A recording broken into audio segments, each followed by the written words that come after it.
프란치스코 교황이 러시아 정교회 2인자인 안토니 대주교를 만났습니다. 앞서 헝가리 3옥 순방을 마치고 비밀 임무 수행을 언급한 바 있어 이번 만남의 배경에 관심이 쏠립니다.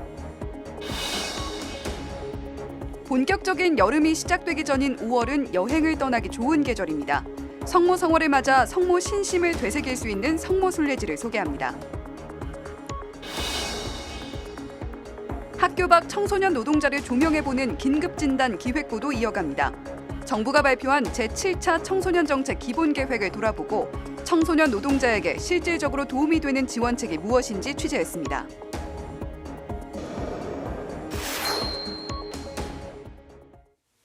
시청자 여러분 안녕하십니까? 5월 4일 목요일 CPBC 뉴스입니다. 프란치스코 교황은 최근 우크라이나 전쟁 종식을 위한 비밀 임무에 돌입했다고 밝혔죠. 교황이 말한 비밀 임무, 물밑 접촉이 이루어지고 있는 것으로 보입니다. 교황은 어제 일반 아련이 끝난 뒤 러시아 정교회 2인자인 안토니 대주교를 만났습니다. 맹현균 기자가 보도합니다. 프란치스코 교황의 일반 아련, 교황이 탄 차량이 바티칸 성 베드로 광장에 도착할 때 교황청 성직자부 장관 유흥식 추기경의 모습이 보입니다. 특히 유 추기경 옆에 있는 인물이 눈에 띄는데 러시아 정교회 2인자로 불리는 안토니오 대주교입니다. 대외 관계를 총괄하는 인물이자 러시아 정교회 수장 키릴 총대주교의 측근입니다. 안토니오 대주교는 일반 아련이 끝난 후 교황과 만나 인사를 나눴습니다. 앞서 교황은 최근 헝가리를 방문하고 돌아오는 길에 우크라이나 전쟁 종식을 위한 비밀 임무를 수행 중이라고 밝혔습니다. Sono disposto a fare tutto quello che si deve fare. Anche adesso è in corso una missione, ma ancora non è pubblica. Vediamo come quando sarà pubblica la dirò. 러시아의 우크라이나 침공 이후 러시아 본토로 강제 이주한 어린이들의 귀환을 돕는 등 다양한 역할을 하겠다는 것입니다. 교황이 안토니오 대주교를 만난 만큼 비밀 임무가 러시아 정교회와 관련이 있다는 분석이 나옵니다. 앞서 지난해 교황과 키릴 총대주교의 만남이 추진됐을 때도 안토니오 대주교를 먼저 만났습니다. 게다가 키릴 총대주교는 최근 우크라이나가 러시아 정교회 수도원을 폐쇄하지 않길 바라는 뜻을 밝히기도 했습니다. 아울러 교황이 말한 비밀 임무가 끌려간 아동 귀환을 계기로 평화협상 중재까지 이어질 가능성도 제기됩니다. 교황은 우크라이나 방문과 관련해 키이우뿐 아니라 러시아 모스크바도 방문할 수 있다는 입장을 밝혀왔기 때문입니다. 또한 교황은 러시아 방문이 불가능하다고 보지 않는다고 열어두기도 했습니다. 우크라이나와 러시아 두 곳을 모두 방문하겠다는 의지를 나타낸 것입니다. Invocate la sua intercessione per i vostri paesi, per l'intera Europa, chiedendo la perseveranza nella fede, l'unità e la cooperazione armoniosa, ma prima di tutto la pace, specialmente nella vicina Ucraina. Vi benedico di cuore. 한편 러시아 크렘린궁은 우크라이나 무인기 공격을 받았다고 주장했습니다. 그러면서 적합한 시기와 장소에 보복할 권리가 있다고 경고했습니다. 평화의 사도 교황의 시계가 더 빠르게 돌아가고 있습니다. CPBC 맹현균입니다. 5월 성모성월은 성가로 노래하듯 제일 좋은 시절인데요. 성모 순례지를 찾아 성모 신심을 되새기며 영적 은총의 기쁨을 누려보는 건 어떨까요? 윤재선 기자가 소개합니다. 이탈리아 로마에 있는 성모 대성당, 유럽에서 최초로 성모 마리아께 봉헌된 성당입니다.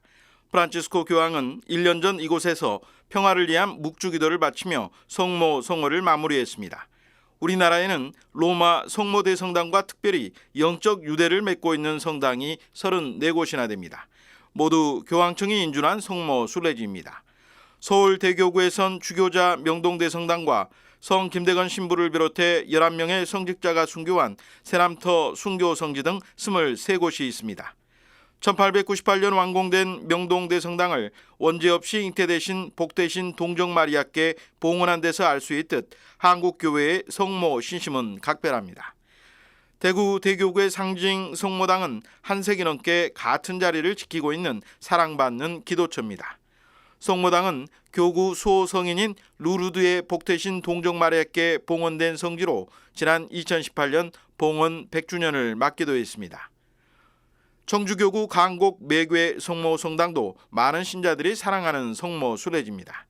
제대 중앙에 모셔진 성모상은 6.25 한국전쟁 당시 인민군에게 7발의 총탄을 맞고도 부서지지 않았습니다. 교우들은 성모님께서 겪으신 7가지 고통과 7발의 총알이 깊은 관계가 있다고 묵상해 이 성모상을 7고의 어머니, 매괴의 어머니라고 부르고 있습니다. 수원교구 남양 성모 성지는 민족의 화해와 번영을 위해 끊임없이 묵주기도를 바치도록 봉헌된 우리나라 최초의 성모 성지입니다. 지난 3월 25일엔 성모 마리아 대성당 봉헌식을 거행했습니다. 성모 승천을 주보로 모신 의정부교구 행주성당 등도 한국교회가 공인한 성지이자 로마 성모 대성당과 영적 유대를 맺고 있는 성모 순례지입니다. 이들 성당에서는 전대사의 특전이 주어집니다. 성모대 성당과 영적 유대를 맺고 있는 성당 외에도 성모 공경을 알 수 있는 순례지들도 있습니다. 인천교구가 파티마 성모 발현 100주년을 기념하면서 세운 성모 순례지는 파티마에서 발현한 성모를 기억하며 기도할 수 있는 순례지입니다. 이곳 성모당에 오셔서 모두가 함께 기도할 수 있는 마음을 성하십시오. 성모님께서는 당신에게 청하는 모든 이의 기도를 들어주시는 어머니이십니다. 대전교구 수리치콜 성모 성지의 경우 한국교회의 성모 신심단체가 시작된 곳이자 1846년 성모 성신께 최초로 조성교회를 봉헌한 성모 성지입니다. CPBC 윤재선입니다.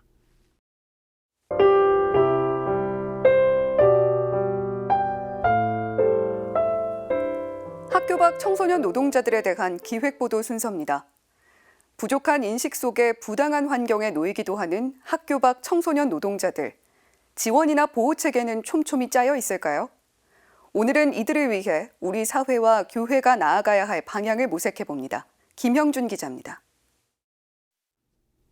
지난 2월 정부가 발표한 제7차 청소년 정책 기본계획, 오는 2027년까지 정부가 그려갈 청소년 정책의 밑그림입니다. 계획에 담긴 세부 과제만 108가지, 학교 밖 청소년에 대한 지원책과 청소년 근로보호 강화책도 담겼습니다. 하지만 전업으로 일할 수밖에 없는 학교 밖 청소년 노동자를 위한 별도의 과제는 없는 실정입니다. 학교 밖에 있는 청소년들이 학교에서 노동시장으로의 연결이 훨씬 더 쉽고 그리고 또 빠른 연령의 노동시장으로 들어가기 때문에 학교 밖 청소년들을 위한 보호체계가 더 강화되어야 될 필요가 있다. 현재 학교 밖 청소년들의 지원을 맡은 기관은 여성가족부 산하의 꿈드림센터입니다. 교육과 상담, 자립지원 등 학교 밖 청소년들에 대한 지원을 광범위하게 제공하고 있습니다. 다양한 기능에 비해 인력은 제한적이다 보니 꿈드림센터만으로는 지원이 어렵다는 지적도 나옵니다. 생계를 책임져야 하는 일하는 청소년들을 위한 추가적인 지원책 마련이 필요하다는 겁니다. 그 외에 이제 뭐 직업 교육이든 아니면 뭐 취업 자립 과정을 하든 이런 인턴십을 하든 이런 과정을 집중할 수 있는 그런 이제 추가적인 기관 사업들이 이제 제도가 만들어져야 되고. 학교 밖 청소년 노동자 지원에 있어서 중요한 점 가운데 하나로는 지속성이 꼽힙니다. 일시적인 아르바이트가 아니라 본업으로서의 노동을 하는 청소년들의 특수한 상황을 고려해야 한다는 조언입니다. 정부에서 하는 자립지원, 취업지원은 체험 정도의 중심이거든요. 주업으로 해야 하는 학교 밖 청소년들에게 있어서는 정부 차원의 사실 어떤 것들과 관련된 통계도 없을 뿐만 아니고 그것 자체도 사실 빈약해요. 학교 밖 청소년 노동자들에 대한 특별한 관심을 결의한 한국천주교회의 어깨도 무겁습니다. 센터에서 학교 밖 청소년과 함께하고 있는 백승준 신부는 무엇보다 교회 공동체 내에 이들을 지지하는 분위기가 형성돼야 한다고 말했습니다. 그러면서 교회가 나서 바람직한 노동 조건의 업장들을 선정하고 알리는 방안을 제시했습니다. 교회 자체 내에서 가톨릭 그린 청소년 사업장이라고 선정을 하는 거예요. 가톨릭 교회가 인정하는 그린 청소년 사업장이라 학교 밖 청소년 노동자 그린 청소년 사업장이라고 하는 이런 것들 때문에 상당히 효과는 있을 것 같아요. 사실상 사각지대에 놓여 있는 학교 밖 청소년 노동자들의 현실, 이들의 바람직한 일 경험을 위한 노력이 차근차근 이루어져야 할 것으로 보입니다. CPBC 김형준입니다. 5월은 성모성월이자 가정의 달이죠. 어린이날 온 가족이 손잡고 그림 전시회에 간다면 여기만한 전시회가 또 있을까 싶은데요. 화사한 꽃으로 장식한 성모님, 아장아장 걷는 꼬마 예수님 손을 잡은 요셉과 마리아의 성가정은 기쁨과 행복이 무엇인지 전해주기 때문입니다.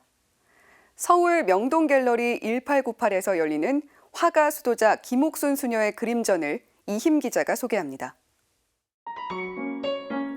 꽃다발을 한가득 든 여인의 모습이 보입니다. 성 바오로 수도의 화가 수도자 김옥순 수녀의 작품 은총이 가득한 성모입니다. 또 다른 작품, 엄마 품에 안겨있는 아이가 보입니다. 아이 엄마는 꽃잎으로 가득한 옷을 입고 있고 배경엔 꽃이 활짝 피어 있습니다. 김옥순 수녀의 성모님 그림에는 유독 꽃이 한가득입니다. 성모송의 첫 소절에 등장하는 은총이 가득하신 마리아님에서 은총을 꽃으로 표현한 겁니다. 성모님께서 기도를 들어주시면서 마치 꽃이 하나씩 이렇게 꽃을 보면 하나의 그 성취, 이제 계속 몽우리를 줬다가 나중에 피잖아요. 피는 게 바로 하나의 성취잖아요. 그러니까 우리의 기도를 들어주신다는 그 느낌으로. 은총의 꽃을 든 여인 그림 이외에 가장 눈에 띄는 작품들은 성가정입니다. 성모님과 성가정 등 대부분의 작품들에는 봄날의 햇살처럼 따뜻하고 온화한 분위기가 가득합니다. 성모 마리아와 성가정, 성경 속 이야기가 담긴 장면들이 은총으로 표현된 꽃들과 함께 신앙인 모두가 가진 마음의 고향에서 하모니를 이루고 있습니다. 코로나가 한창이던 2021년 성탄 무렵 개최한 15번째 개인전에서 신앙의 회복을 기원한 김옥순 수녀는 이번 개인전에선 신앙의 기쁨을 전하는 데 초점을 맞췄습니다. 김옥순 수녀의 그림을 보고 있노라면 수도자는 언제나 기쁘고 유머러스해야 한다고 당부한 프란치스코 교황의 메시지가 떠오릅니다. 작품 감상만으로도 신앙인에게 가장 필요한 삶의 본보기인 기쁨과 행복이 입가의 은총의 꽃처럼 피어오르기 때문입니다. 그림을 그리기 위해 고민하기보다는 다른 수도자들과 마찬가지로 기도하고 살아가면서 꿈꾸는 것을 표현한다는 김옥순 수녀. 매일 새벽 3, 4시쯤 일어나 기도로 하루를 시작하며 얻는 충만한 은총이 작품 안에 고스란히 담겨 있습니다. 그때 혼자서 이렇게 주님하고 마주하면서 그분이 참 여러 가지 그런 상징적인 언어라든지 그 보이지 않는 의미라든지 이런 것들을 당신께서 이렇게 저에게 알려주시는 그 느낌을 받았어요. 그래서 제가 그때 묵상을 참 많이 해요. 많이 하면서 제가 나중에 나올 때는 충만함으로 나온다 그럴까요? 전시회는 오는 11일까지 이어집니다. CPBC 이힘입니다. 진실은 그것을 찾는 사람들에게 찾아온다. 체코 출신 신학자이자 영성가 토마시 할리크 몬시뇰의 말인데요. 암울한 공산주의 체코에서 끊임없이 신앙을 갈구했던 할리크 몬시뇰이 한국을 찾아 저희 CPBC 가톨릭 평화방송과 특별 대담을 진행했습니다. 토마시 할리크 몬시뇰과의 대담은 최근 전주 치명자산성지 평화의 전당에서 진행됐습니다. 한국 그리스도 사상연구소 소장 최영균 신부가 진행한 이번 대담은 먼저 할리크 몬시뇰의 신앙 이야기, 마음속 깊은 곳에 희망을 찾아서를 주제로 이루어졌습니다. 이어 공산주의 체제의 체코에서 신앙인이 되기까지, 그리고 사제가 되기까지의 신앙 여정을 들어보는 시간이 마련됐습니다. 대담에서는 또 변화하는 시대, 혼돈의 시대에서의 신앙, 그리고 가톨릭 교회의 미래 등에 대한 할리크 몬시뇰의 말이 이어졌습니다. CPBC는 이번 대담 내용을 6월 12일부터 방송할 예정입니다. 한편 평화의 전당에서는 토마시 할리크 몬시뇰 초청 묵상회도 진행됐습니다. 이 자리에서 할리크 몬시뇰은 변화하는 시대의 신앙과 길과 포스트 코비드와 한국 교회를 주제로 강연했습니다. CPBC는 이 내용도 추후 방송할 계획입니다. 내일은 어린이날입니다. 나들이 계획한 분들 많으실 텐데 비가 많이 내린다고 합니다. 세상의 모든 어린이들이 행복할 권리가 있고 아이들의 행복을 위해 어른들은 아이들의 작은 우산, 작은 지붕이 되어주면 좋겠습니다. 남창호 기자의 영상 뉴스로 오늘 뉴스를 마칩니다.